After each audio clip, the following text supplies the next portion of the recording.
عبر ريال مدريد إلى ربع نهائي كأس ملك إسبانيا بعدما قلب تأخره بهدفين إلى فوز ب3 أهداف أمام مضيفه بياريال في الدور الثمن النهائي.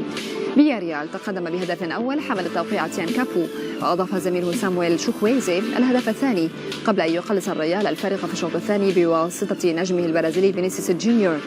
وعادل مواطنه إدار ميليتاو النتيجة للميرينجي أعاد الميرينجي إلى المواجهة بتسجيله هدف التعادل، في حين أهدى الإسباني سيبايوس فريقه ريال مدريد هدف الفوز بتوقيعه على ثلاثية الميرينجي. كما تأهل برشلونة إلى ربع النهائي بعد فوزه العريض على مضيفي أتلتيكو سبتة بخماسية.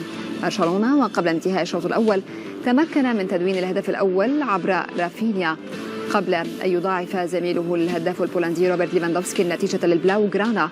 بعدها جاء الدور على الواعد أنسو فاتي لتدوين الهدف الثالث للفريق الضيف، في حين تمكن الإيفواري فرانكيسي من الابتعاد بالنتيجة إلى 4 أهداف، فيما سجلت خماسية البلاو جرانا باسم روبرت ليفاندوفسكي بتوقيعه على ثنائيته الخاصة.